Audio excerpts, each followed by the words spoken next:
Hi guys, and welcome to my WWE SummerSlam 2025 review/recap. Now, if you've been watching my channel for a little while, you know that I can't stop doing reviews and recaps for most of the PLEs. Did one for WrestleMania, of course, but I figured because SummerSlam basically the second biggest show of the year on 2 nights now, might as well keep it going for SummerSlam, Manias, and maybe the Rumble next year as well. But for the smaller PLEs, I'll probably won't do them. But there's a lot to talk about. Obviously, a lot happened over the weekend. Wow, what a 2 nights of wrestling it was. Probably one of the best SummerSlams in recent memory. Really, really good. Very little bad things to say. Maybe a bunch of nitpicks maybe scattered throughout the card, but really solid 2 nights of wrestling in the MetLife Stadium. So yeah, let's. I'm not going to go over each match in depth because this video will be like 30 minutes long. So I'm just trying to keep it short, but then obviously the big talking points of some matches I'll go into more detail. Yeah. So start off with night one. Had a really fun tag team match with Roman Reigns and Jey Uso defeating Braun Breaker and Bronson Reed with Paul Heyman. Really fun 21-minute tag team match. Yeah, some great spots. Braun Breaker looked like an absolute tank as they are pushing him as, a future big star of the company. I think they're pushing towards that singles match with him and Roman at some point. If it was Roman took the pin, they took the fall with taking a spear for Jey, but then Jey got the win with a frog splash, I think, on Bronson Reed to get the win. But I think this feud is far from over. We'll see what the episodic things bring us next week with Raw. Yeah.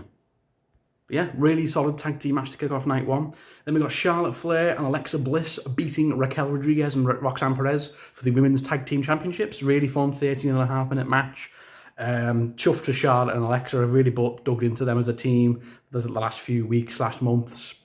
I just love how they love/hate each other, and it's I think it's been a great thing for Charlotte. I think she was a lot of fans were a bit like that on her, weren't they, in the build up to the Tiffany Stratton match at WrestleMania, but she's come back and in this mid-card tag team feud with teaming up with Alexa, and it's been fantastic. And yeah, she's won tag team gold. It's not the first time I think she's won tag team gold, is it? I think, didn't she win the tag team championships before? I think. Was it Asuka? I can't quite remember now, it's been a while. But yeah, with big pop from the crowd, and I hope Charlotte and Alexa have a somewhat decent reign with those women's tag team belts. Next up, we got probably one of the weak points. We got Sami Zayn defeating Karrion Kross in just a 8-minute match. Really could have been saved for a Raw or a SmackDown this, or a pre-show. They don't do pre-shows anymore, do they? Just, yeah. And a lot of fans are saying wrong person won. A lot of fans are saying Karrion Kross should have won this. He's getting buried. He's over with the fans, his merch sales and all that, and they give it to Sami Zayn. I'm like, it is what it is. This is definitely the end of the feud, though. Yeah. So Sami Zayn obviously said he wants to push for a world title at some point. Karrion Kross, I've heard rumours he might be leaving, so it's a shame if that happens. But yeah, it's a solid match, but nothing special. Then we've got Tiffany Stratton defeating Jade Cargill, retaining her women's championship. Quite a big shock. I think a lot of fans had Tiffany Stratton losing this match and Jade Cargill winning her first Women's World Championship. But no, Tiffany Stratton retained in only a 7-minute match. It was a fine match. Jade kind of dominated a lot of it. I guess the story was that Jade was dominating, but she got a bit cocky, and then Tiffany got a win at the end with her finisher, which caught Jade off guard. I think maybe there'll be a rematch at Paris. Maybe Jade, like, this time I won't be distracted and I'll beat you. Maybe it'll be the story, but still very surprising. Jade Cargill's first singles defeat, I think. And like I said, the match only went 7 minutes. I think these two could have gone on for at least another 5-6 minutes. And yeah, Tiffany Stratton winning clean was a big shock. So, but are they de-pushing Jade? Maybe, I don't know. I still think they are quite high on Jade Cargill, but definitely a big shock. I think the strong favourite here was Jade Cargill to dethrone Tiffany. Maybe, like I said, there'll be a rematch at Paris. We will see. Then next up we got was a very fun tag team match. Yes, we got Drew McIntyre and Logan Paul going against Randy Orton and Jelly Roll in a very fun 17-minute tag team match. And Jelly Roll, he did well. I knew he'd do all right. He has been putting in a shift at the Performance Centre. He's lost a ton of weight, fair play to him. And he held his own. He put in some good moves. Drew and Logan did kind of dominate him for a little bit until Randy got the hot tag. But then Logan put Jelly Roll through the table. Bam! That was a cool spot. And it was just Randy for a little bit. Jelly Roll came back and hit a bunch of moves. Really, really cool. And kind of dominating Randy and Logan for a little bit. But then they got back on top. I think Logan hit a frog splash on Jelly Roll. Also with a Claymore on Jelly Roll from Drew. 1, 2, 3. And yeah, Drew and Logan win. Quite a big surprise, because I think, this is the first time, I think in a long time, a celebrity's lost a match and the celebrity got pinned. Because in the celebrity matches the last 10, 20 years, they never lose. So this was a big shock seeing a celebrity lose, but Jelly Roll put in a very good account of himself. He got a nice applause at the end of the match, and yeah, I'd be down for Jelly Roll to have another match at some point. I think with a bit more training in the Performance Centre, I think he could definitely at some point have a singles match. So good on Jelly Roll, but definitely quite a surprise Drew and Logan got the win here, because like I said, celebrities very rarely lose. Even I did predict Drew and Logan, because I think Drew definitely needed something. But yeah, it was a fun tag team match. Then we got the main event of night one. We got Gunther defending his World Heavyweight Championship, going up against CM Punk in a 30-minute brutal match where Gunther, just for the vast majority of it, dominated Punk. It was literally like a 27-minute squash. Punk did get a bit of offense here and there, but Gunther just kept shutting him down. It was getting hard to watch at some points, and Gunther was just battering him for most of the match with the chops, the body slams. So many chops. Oh my God. How many chops did Gunther hit on Punk in this match? I'd say 20, 30. And Punk was just like gassed and like, oh, I look knackered. And he did get a bit of offense here and there, but yeah, Gunther was just shutting him down. But then towards the end, Gunther gets busted open he slips on the table thanks to Punk. Gets busted open, and that was Punk's route back into the match. He hits a GCS, and Gunther's like stunned, hits another GCS, boom, 1, 2, 3. And CM Punk is the new World Heavyweight Champion. Yeah, I think Punk was the strong favourite, as much as I love Gunther. It's a shame to see his second world title reign be a bit transitional, apart from the Goldberg defence Saturday Night Main Event. But chuffed for Punk. It's been, over 12 years since his last world title in WWE. I know he won world titles in AEW, but in WWE it's been over 12 years since his last world title. So great, happy for him. Big pop from the crowd. He's finally done it back in WWE. But then Seth Rollins comes out, but with the crutches. I was like, okay, so he's just warning. He's just warning him. But then as we see, he pushed the crutches to one side, took off the leg strap, takes off his top and runs towards them. I was like, oh, Seth, you cheeky little bugger. So, yeah, it was true. The rumours were true. The injury at Saturday Night Main Event was a work. He's not injured. It was all to trick Punk. And yeah, he runs down to the ring, stomp, 1, 2, 3 in just 10 seconds, yeah. And Seth Rollins cashes in probably another fantastic... Seth Rollins has the first and second best cash-ins of all time. The heist of the century back in 2015, and in 2025, the ruse of the century, where he tricks everyone and he tricked CM Punk. Great. It was a French chef's kiss. So well done. Can't wait to see where they're going to go with this. Punk's going to be pissed off. We're definitely leading towards Punk and Seth maybe further down the line. Maybe they're going to put that in the back burner for now. We'll see what happens on Raw. I think Punk's going to be pissed off, to say the least. So I can't wait to see where this goes. But I think we're going to get Punk and Seth. Maybe WrestleMania, maybe Crown Jewel, the Rumble. We'll see. But yeah, and Seth Rollins, of course, is back as world heavyweight champion after... When did he lose it? Mania 40? Yes, it's been about a year and a half, so it's great to see Seth back with world title gold. And Punk only got to hold it for 5 minutes, and Drew was like that, calm as a bitch, sort of back on the social media, which is funny, because so after what happened at Mania 40 to Drew, and he got cashed in on. So yeah, really, really good first night. Then on to night 2, which was just as good, if not better.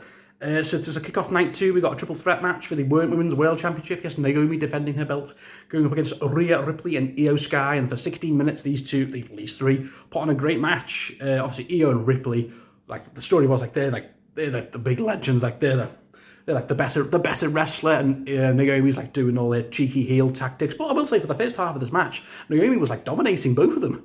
Because I think they just, in kayfabe, they just couldn't quite figure her out, because she's like the anomaly. Rhea and Io know each other so well, but now Naomi's injected herself into, because with the cash in at Evolution. But yeah, she looked like she belonged, Naomi. She was hitting some great spots, and then the three of them all got with the thing at the end, got in the proper triple threat with all the different spots and working together across the ring to put on a really good match. But then towards the end, Rhea Ripley hits a riptide on Io Sky, top rope. Looks like she's finally about to beat Io Sky. And then Naomi just goes, no! Naomi just pushes her off. 1, 2, 3, and pins Io Sky. It's great. A bit of a weird, weaky finish, but that's Naomi's heel character, isn't it? And Rhea's like that, because she's this close to finally beating Io Sky. That was a great ending. But yeah, Naomi was going to retain. She only won the belt at Evolution three and a bit weeks ago, so it would have been craziness for her to drop it so soon. We'll see where this leads. Maybe Rhea and Io go off and do their own thing. Maybe, I think we're going to get Naomi and Stephanie Vaquer at Clash in Paris, which should be great. So we'll see where that leads, yeah.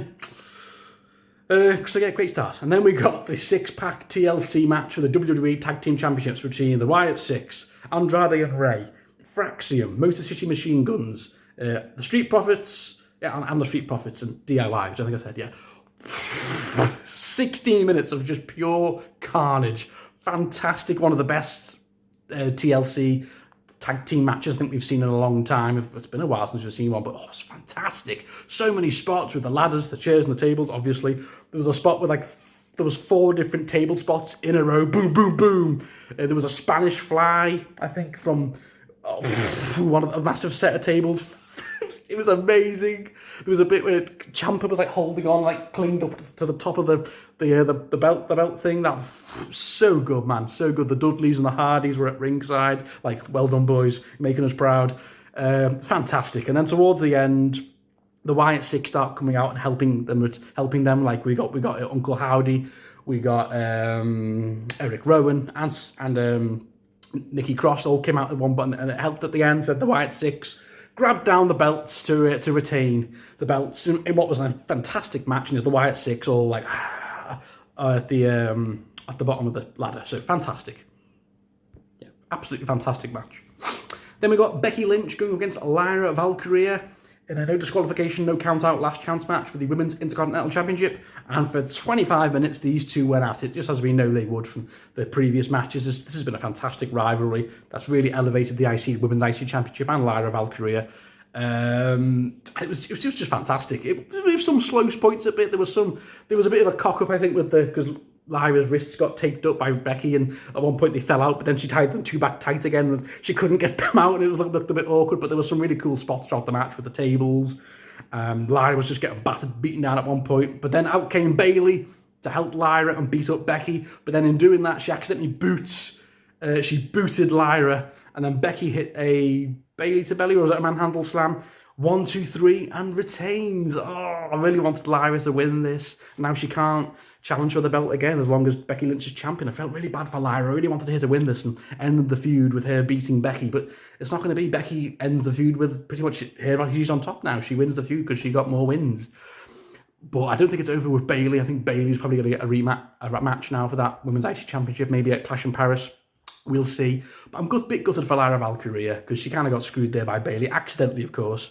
But it was a fun 25-minute match, maybe a little bit slow in parts, but interesting finish. And we're going to see where this leads heading into Clash in Paris. Probably maybe a Bayley and Becky feud. But Lyra, I don't know what they're going to do with Lyra. Maybe just put her on the back burner for now, but we'll see. Then we got a steel cage match for the WWE United States Championship. Yes, we got Solo Sikoa defending his belt, going up against Jacob Fatu in a fun 12-minute match for the steel cage. It kind of just felt like after the long match of Becky and Lyra, this kind of felt like the come down match. But, we all love Jacob Fatu and Solo. They can put on a good match, as we saw at Night of Champions. And this was fun. Solid 12-minute match in a steel cage. Jacob Fatu did dominate a lot of it, and then obviously the new bloodline came out to try and help Solo, and Jacob Fatu was holding them off at one point, but then he got handcuffed at the top, but he pulled it off. But then as he was trying to stop Solo from leaving, the big tall fella from the new bloodline whacked the door on Jacob Fatu, boomf, and Solo Sikoa retained by getting out of the steel cage. So yeah, it was a fine defense, I guess, but I feel a bit bad for Jacob Fatu. We need some reinforcements. I know Jimmy Uso did come out and try and help Jacob Fatu, but it wasn't enough. Maybe we are leading towards an OG bloodline versus Solo's new bloodline, maybe for War Games, we'll see. But it was a solid enough match, but I felt a bit bad for Jacob Fatu, and Solo looked a bit weak. That he had the match lost on several occasions if it wasn't for his new bloodline helping him out. But yeah, for solid enough. And then after the match, Jacob Fatu just beats up the new bloodline, and he hits a big super somersault or moonsault off the top of the steel cage. Boom! That was pretty awesome. Yeah. And then for the second to last match, yes, we got Dominic Mysterio defending his Intercontinental Championship, going against AJ Styles in a fun 10.5-minute match, which was fine, but I felt this could have been maybe saved for Raw as well. But like Kross and Sami, but it was still a fun match. Dominic, of course, got a big pop. AJ came out in the car that goes up and down, like Ray used to do. I mean, Eddie used to do. That was really, really funny. The match was fine, solid 10.5-minute match. Nothing spectacular, but AJ did dominate a lot of it. But Dominic did get with his sneaky luchador offense, But then towards the end, the way Dominic won it, like he took off his boot, he whacked AJ across the head with it when the ref wasn't looking, because AJ was hitting a calf crusher, but the boot came off because Dominic loosened it. And then Dominic hit a frog splash on AJ, 1, 2, 3, retained. Yeah, fair enough. I did think AJ might have won here, maybe. But obviously they're very high on Dominic. You know, AJ's like that in that veteran part of his career now. So fair enough. It was just a fun little match before we got to the big main events. But yeah, Dominic retains, and we'll see where his next defense will be. Then we got the main event. Oh boy, yes, we got a street fight for the undisputed WWE Championship. Yes, we got John Cena defending his belt, going up against Cody Rhodes. And what a match this was. This was incredible. For 37.5 minutes, Cody and John Cena went to war.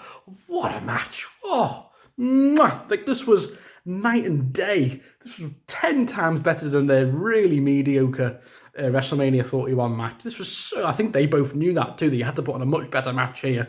That was so good, and I think they knew doing that was obviously turning John Cena back to being a face of SmackDown before SummerSlam, although that kind of just ruins his entire heel run, but I'll talk about that in a separate video. But anyway, they're turning John Cena back into a face. This was super John Cena. He came out with all the lights and flashing. It was great running to the ring. This was no heel John Cena, cowardly heel John Cena. This was back. Super Cena's back. And they had an embrace before the match. It was great. So many spots to talk of. I can't think of them all. But John Cena kind of dominated for large segments of the match, to be honest, because he's like, in the kayfabe, he's back to his prime. This is Super Cena, not cowardly heel John Cena we've seen since the last 5-6 months. And there was AAs through tables, there was super AAs, avalanche AAs. They went out and fought in the audience for a bit. There was suplexes through like the barriers. There was a really cool bit where John Cena rose up through the stage carrying Cody like a villain. Boom! AA. It was so cool on the ramp. Cody hit a bunch of crossroads.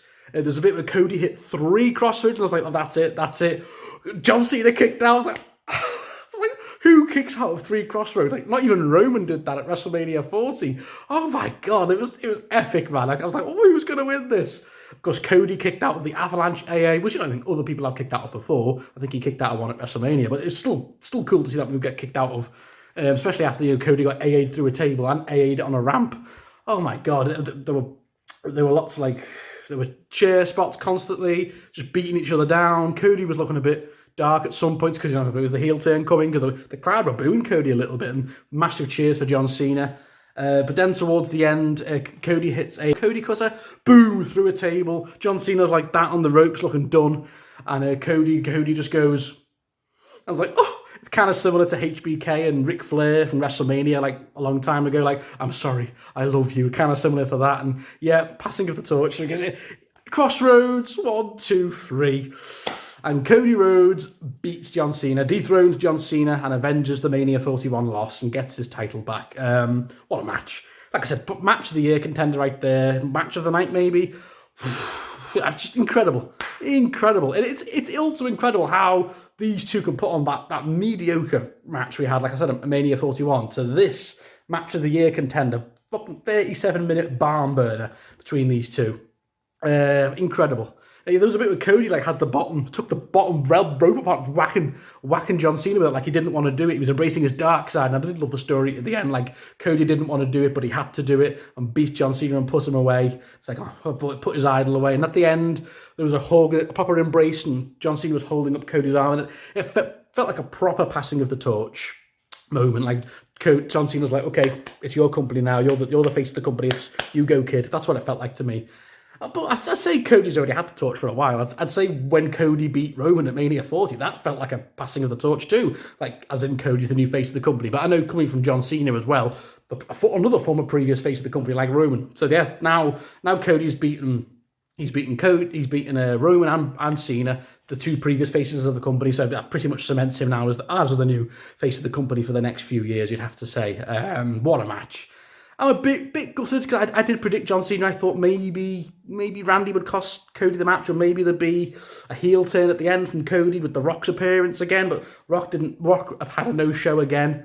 I'm not going to say anything more about The Rock. I love The Rock, but how damaging he was to John Cena's tight heel run after not appearing ever again after Elimination Chamber. But that's a whole other topic for a separate video.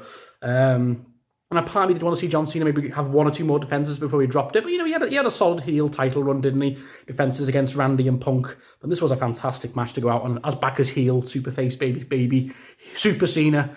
And after the match, thank you, Cena. He's like that because of his final SummerSlam. Thank you, Cena. And we think it's done.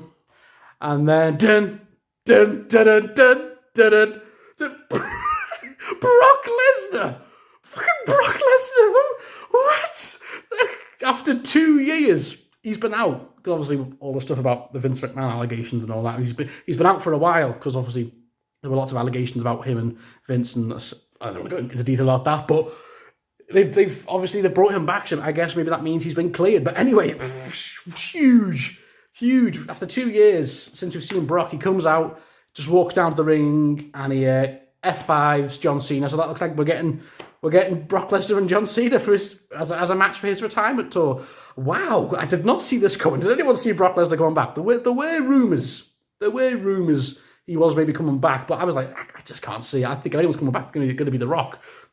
Rock no show. But yeah, Brock Lesnar. So it probably looks like we're going to be getting Brock Lesnar and John Cena one last time before he retires. Those two go well back, from the SummerSlam 2014 match. The Extreme Rules match in 2012, the Triple Threat in 2015 at the Royal Rumble. So they know each other really well. What a rivalry that was, John Cena and Brock. So yeah, maybe we're going to get that at probably too big a match for Paris. So I think we're probably going to get that at Crown Jewel in Australia. We'll see, guys. But yeah, it's exciting. Brock Lesnar's back after 2 years. Cody's back as the champion. Like I said, I'm a bit gutted John Cena lost. I wanted to see maybe have 1 or 2 more defenses, but it was so well done. Mwah. And he's fully back as a babyface now for the last few months before he retires. So yeah, guys, and that was SummerSlam. What a show! For the most part, fantastic. There wasn't even anything bad. The only nitpicks I'd have was maybe AJ and Dominic felt like a Raw match. Kross and Sami felt like a Raw match or episode match, whatever, Raw match, yeah. But everything else was good to great. Tiffany and Jade could have gone a bit longer, and Jade losing was quite a surprise. But everything else was good to great to legendary. 2 fantastic main events, and Cody and John Cena put on a match of the year contender. Probably that's going to go down as one of John Cena's best ever matches. I'd put that match, I'd say top 5 John Cena's best matches of all time. I genuinely would. That match with Cody, I'd say top 5. So really, really good. So yeah, guys, what did you think of SummerSlam 2025? Comment below, let me know. I'll be back soon. Probably, got a footy video coming up with the boys soon. The new season starting soon. So woohoo! And after that, we're back with Callum and hopefully Sab with our Clash in Paris prediction video. So thank you all for watching, guys. What was your favourite part? What was your favourite match of SummerSlam weekend? Comment below, let me know. I'll see you all soon, guys. Bye.